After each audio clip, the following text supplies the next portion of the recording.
Bendecida jornada, amados hermanos del Camino de Emaús.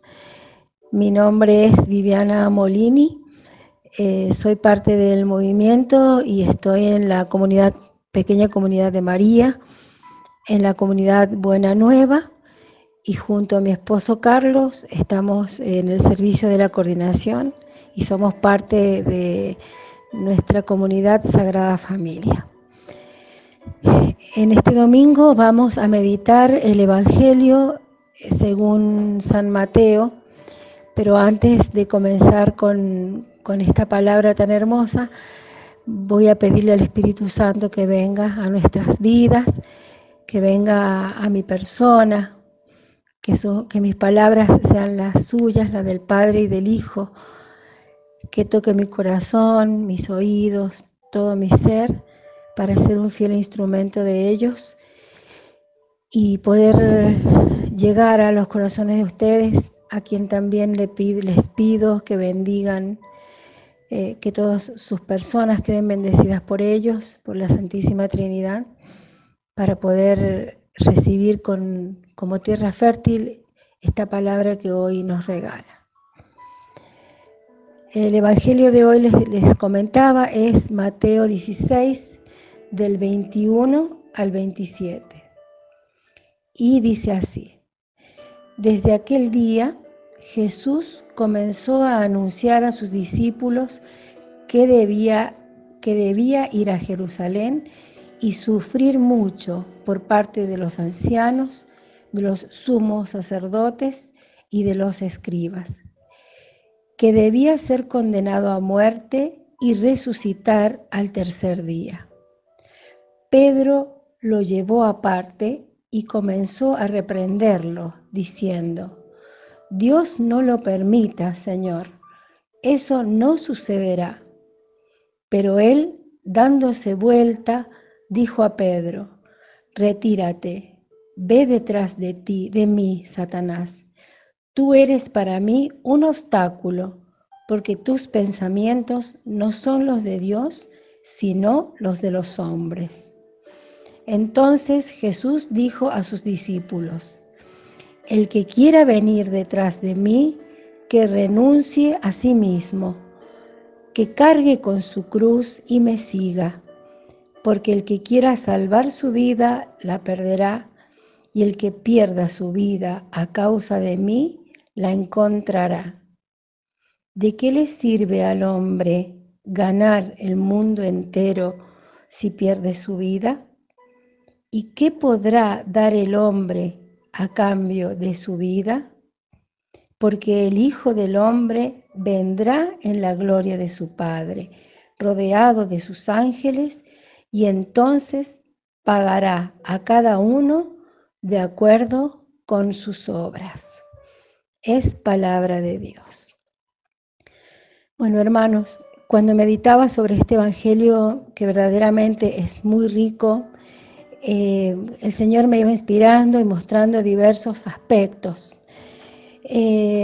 Primero quería compartirles la primera palabra que me presentó el Espíritu, y era proceso. Todo este episodio que Jesús vive junto a sus discípulos lo refleja a través de un proceso que justamente comienza cuando dice desde aquel día, porque este es el primer anuncio de la pasión de Jesús a sus discípulos.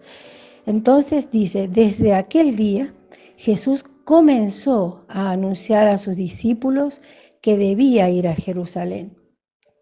Es decir, cómo el Señor, una vez más, nos demuestra en este Evangelio cuánto nos conoce. Y veía cuánto amor hay en sus gestos, en sus actitudes, en sus decisiones. Cómo Él comenzaba a querer preparar a sus amigos, a quienes estaban a su lado, para que lo acompañen a Él en este proceso que comenzaba, ¿no? Él, sabiendo que venía ya una etapa final de su caminar en esta tierra, de su peregrinar, quería que ellos estén lo más preparados posible para atravesarlo junto con Él. Entonces les dijo, veía yo cuando analizaba que decía, Jesús comenzó a anunciar a sus discípulos que debía ir a Jerusalén. En esta palabra debía, realmente acá el Mateo quiere mostrarnos que debía suceder, es decir, no es que no había alternativa, no había chance de que esto no sucediera. Era ya un plan total del Padre y del Hijo. Tenía que suceder que él tenía que ir primero, tenía que trasladarse a Jerusalén, como quien dice, ir a buscar la cruz, ¿no? Porque a eso iba. Y después él mismo decía, una autorreferencia, como siempre me gusta pensarlo, como un Jesús entregado, un servidor, decidido a hacerlo, porque él dice, y sufrir mucho de parte de los ancianos, de estos tres grupos que en su momento eran muy poderosos, es decir, y que significa que realmente él no podía evitar esta cruz o todo este futuro que tenía ante estos tres grupos de personas muy fundamentales en ese momento en la sociedad: los ancianos, los sumos sacerdotes y los escribas. Luego que debía ser condenado a muerte, definitivamente tenía que ser así, y al tercer día resucitar. Pero resulta que en medio de esta manifestación, Pedro, tomado por el mal espíritu, le dice que no puede ser. Me impactaba cuando dice la palabra, lo reprende. O sea, el mismo Pedro reprendiendo al mismo Dios en la tierra, diciéndole, yo veía cuántas veces nos sucede lo mismo que a Pedro, a nosotros, cómo justamente el demonio, Satanás, nos tienta como ángel de luz y nos viste con trajes de misericordia o de amor mal entendido. Por supuesto, nuestro corazón siempre cree que está haciendo bien, pero al no tener un discernimiento más fino y estar atentos, podemos caer en esta tentación que cayó Pedro, ¿no? De sacarlo del resto, reprenderlo al mismo Jesús y decirle, Dios no lo permita, esto no va a suceder. Cuando yo analizaba este episodio, ¿por qué Jesús le dice, retírate, ve detrás de mí, Satanás? Podía llegar a la conclusión que, investigando justamente, Satanás viene de la palabra Satán, que quiere decir adversario. El demonio tiene muchas caras, muchos modos de llamarlo, pero en este caso realmente tan perfecto, era el adversario del plan de Dios. El plan de Dios era la muerte y la resurrección de Jesús para que pudiéramos nosotros ser salvados. El Cordero entregado para que nosotros hoy podamos disfrutar de esta liberación eterna, cada uno de los hijos de Dios. Y justamente otro episodio que me llamaba la atención era que justamente en Mateo 16, a partir del 13, es la profesión de fe de Pedro, y es donde Jesús le pregunta que qué piensa que él es, que quién es él. Y Jesús lo proclama como verdaderamente el Mesías, el Hijo de Dios vivo. Y con esta proclamación que Jesús le dice claramente, no te lo ha revelado la carne ni la sangre, sino mi Padre que está en el cielo. Es decir, una revelación en boca de Pedro del mismo Espíritu Santo, hace que Jesús lo nombre como la piedra basal de la iglesia. Un tiempo más adelante, calculo que serán unas horas, unos días, el mismo Pedro, tentado por el mal espíritu, de su boca sale una tentación, una posibilidad de romper con esta determinación de formar una iglesia. Me impactaba cómo desde el mismo lugar donde está la gracia, ahí aparece el demonio en el mismo lugar para romper esa gracia de Dios. Y cómo Jesús inmediatamente recurre y rescata a Pedro del mal, diciéndole que es su adversario, porque se está oponiendo a la voluntad del Padre. Eso por un lado. Por otro, quería compartirles esta otra mirada propia del movimiento nuestro también, que es el de la importancia de la escucha, ¿no? Yo digo, Pedro escuchó lo que Jesús decía y no terminó de escuchar el final de la historia, porque él decía, yo debo sufrir mucho, luego debo ser condenado a muerte y resucitar al tercer día. Pedro queda en esto, en la muerte. No te puede pasar a vos. No te puedes morir, no te podés morir. Y sin embargo, hoy nosotros sabemos que la muerte es un instrumento fundamental para resucitar. Si no hay muerte, no hay resurrección. Si no hay muerte, no hay vida eterna.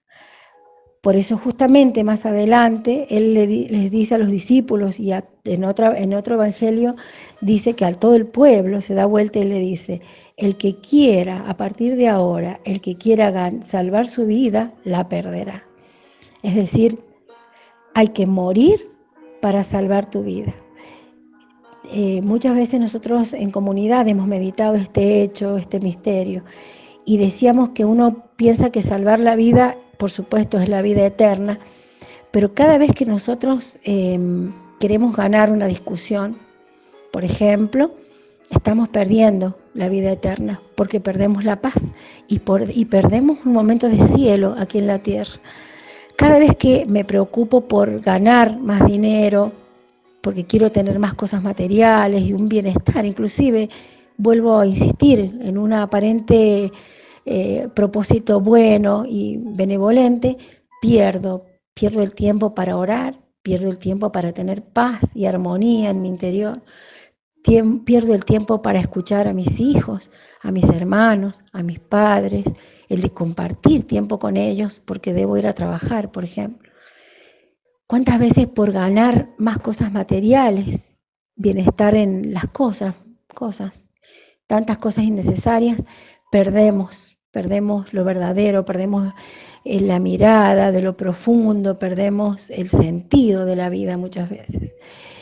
Entonces, en estos pequeños actos día a día, el Señor nos va diciendo, si vos querés salvar tu vida, tenés que perder.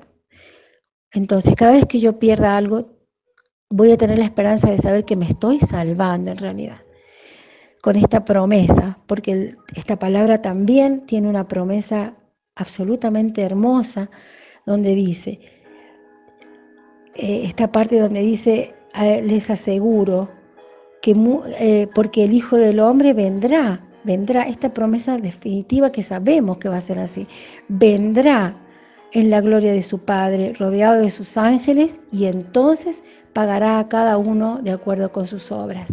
Esto es una promesa que se va a cumplir. Nosotros sabemos que es así. Si hay una certeza que tenemos, es que algún día el Padre vendrá, o que nosotros iremos al Padre y allí esperará nuestra recompensa por las obras que hemos hecho en esta tierra. Entonces, yo, hermanos, realmente creo que esta palabra es totalmente adecuada a nuestro movimiento. También pensaba, el Padre Eduardo siempre nos enseña, y personalmente aprendí que el Señor siempre tiene una pregunta que detiene. Y en este Evangelio existe esa pregunta cuando dice, ¿de qué le servirá al hombre ganar el mundo entero si pierde su vida? En relación a lo que les compartía anteriormente. Es decir, ¿de qué me sirve tener todo lo que yo creo que es importante cuando realmente no puedo descubrir lo verdadero? Lo verdadero es mi armonía con el Espíritu, mi conexión permanente con Dios, aún en el dolor, aún en el enojo, aún en mis luchas, aún en este tiempo histórico que nos está tocando a nosotros atravesar, que estoy convencida es un tiempo de purificación. Creo que es un tiempo muy actual también en relación a este Evangelio, porque dice que es un tiempo de sufrir, ¿no? Pero es morir para volver a nacer al tercer día. Nosotros creemos en el resucitado, creemos que vamos a resucitar junto a Él. Entonces cada día estar más dispuestos a dar la vida por el reino.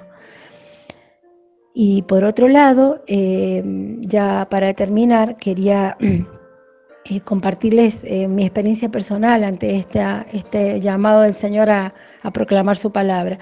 Esta mañana, ya hace unos días que lo vengo haciendo y los invito a hacer, a orar el rosario, orar, no rezarlo, orarlo. Y verdaderamente el rosario es totalmente evangélico En el rosario descubrimos la vida de Jesús fundamentalmente a través de la intercesión de nuestra amada madre, la discípula que más lo conoció. Pero ella nos quiere llevar justamente a la vida de su Hijo. Y justamente esta mañana, por obra y gracias del Espíritu, meditaba los misterios dolorosos y por gracia de Él pude vivenciar con muchísima profundidad cada misterio de dolor de la pasión. Entonces después me senté a terminar de preparar el anuncio y me daba cuenta cómo el Señor nos mete en su misterio cuando Él quiere que llevemos un mensaje fuerte y que sea profundo, que cale en nuestro alma, porque primero me hizo ver su pasión y después me llevó al Evangelio donde dice, esto que hace rato meditaste y sufriste en carne propia, es a lo que yo me refería cuando les decía a los discípulos que iba a venir. Y de verdad, era necesaria la cruz, era necesario el padecer de Él, lamentablemente. Yo también digo, tal vez yo hubiera hecho lo de Pedro, le hubiera dicho, Señor, no, ¿cómo te vas a morir? Sin pensar y creer en su palabra que iba a resucitar. Y también muchas veces nosotros le decimos al otro, pensaba, ¿cuántas veces el otro me quiere contar algo doloroso y yo no soporto el dolor que me causa su relato y le digo, bueno, está bien, mira, ya todo va a pasar, pero yo no quiero escuchar más esto porque me duele a mí en el fondo. También me duele lo que le pasa, pero yo no quiero sufrir más. Esta frase que por ahí escuchamos, pare de sufrir, cuando el Señor nos dice, no, tenés que sufrir para poder después resucitar a una vida eterna. Entonces también tener el valor de acompañar al que tiene que pasar este proceso de Jesús, el de ir a buscar la cruz, como ir a Jerusalén, después sufrir todo lo que él sabía y por último, condenado a muerte, morir, pero finalmente resucitar. Siempre quedémonos con esta última esperanza que ya nuestro amado Jesús la ha experimentado, la resurrección a la vida eterna. Bueno, hermanos, que el Señor nos anime en este tiempo de prueba que estamos pasando a pensar en esta resurrección, a pensar en qué estoy resucitando mientras estoy muriendo en este tiempo. Seguramente me está sucediendo, me están pasando cosas hermosas y por ahí no las puedo estar viendo turbado por este entorno. Te invito a que vos hagas la diferencia, vos que lo conoces y que has experimentado el amor del resucitado. Bendito y alabado seas, Señor, bendito seas por siempre y para siempre.